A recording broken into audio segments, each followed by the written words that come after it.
നമസ്കാരം. തെരഞ്ഞെടുപ്പ് വിജ്ഞാപനം പുറപ്പെടുവിക്കുന്നതിന് മുമ്പ് കേരളത്തിലെ മിക്ക മണ്ഡലങ്ങളിലും ജനങ്ങളിലേക്ക് ഇറങ്ങിച്ചെന്ന് തയ്യാറാക്കിയ സർവേ, അതിൻ്റെ വീഡിയോ ലിങ്ക് ഡിസ്ക്രിപ്ഷൻ ബോക്സിൽ കൊടുത്തിട്ടുണ്ട്. ആ സർവേയും തെരഞ്ഞെടുപ്പ് കാലത്തെ രാഷ്ട്രീയ സംഭവ വികാസങ്ങളും വിശകലനം ചെയ്ത് തയ്യാറാക്കിയ ഏറ്റവും പുതിയ സർവേ നടത്തിയത് കണ്ണൂർ, അഞ്ചരക്കണ്ടി, ചക്കരക്കല്ല് എന്നിവിടങ്ങളിൽ. കണ്ണൂരിൽ MV ജയരാജൻ ജയിക്കാൻ സാധ്യത. കാസർഗോഡ് ഇത്തവണ BJP സ്ഥാനാർത്ഥി കൂടുതൽ വോട്ട് പിടിക്കും. UDFിൻ്റെ സാധ്യതയ്ക്ക് മങ്ങലേൽക്കുന്നു. MV ബാലകൃഷ്ണൻ LDF ജയിക്കും. ആറ്റിങ്ങലിൽ ഇത്തവണ മുരളീധരൻ്റെ സാന്നിധ്യം ഒരു ചലനം സൃഷ്ടിക്കാൻ കഴിയില്ലെന്ന് തന്നെയാണ് കണക്കാക്കുന്നത്. അടൂർ പ്രകാശ് സീറ്റ് നിലനിർത്തും. പത്തനംതിട്ടയിൽ ഇത്തവണയും ജനങ്ങളുടെ സപ്പോർട്ട് ആൻ്റോ ആൻ്റണിക്ക് തന്നെ എന്നാണ് കണക്കാക്കുന്നത്. ആൻ്റോ ആൻ്റണി വിജയം ആവർത്തിക്കുകയാണ്. AC വേണുഗോപാലിൻ്റെ തിരിച്ചുവരവ് UDFിൻ്റെ സീറ്റ് ആലപ്പുഴയിൽ നിലനിർത്തും എന്ന് തന്നെയാണ് കാണുന്നത്.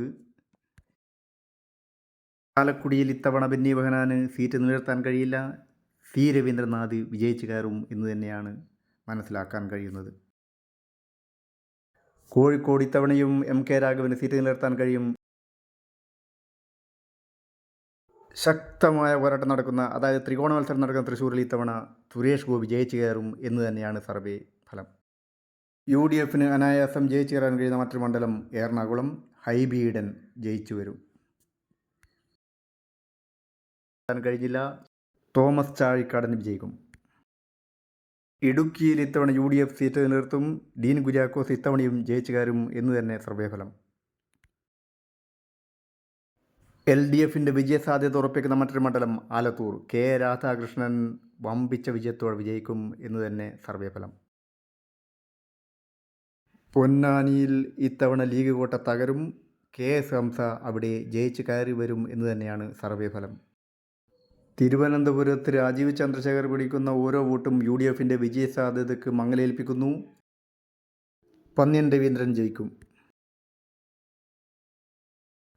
വയനാട്ടിൽ ജയിക്കും.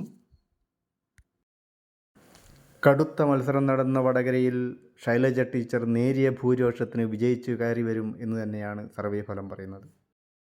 കൊല്ലത്ത് NK പ്രേമചന്ദ്രൻ്റെ ജനപിന്തുണയിൽ കാര്യമായ വ്യതിയാനം സംഭവിച്ചിട്ടില്ല. പ്രേമചന്ദ്രൻ ജയിച്ചു കയറും.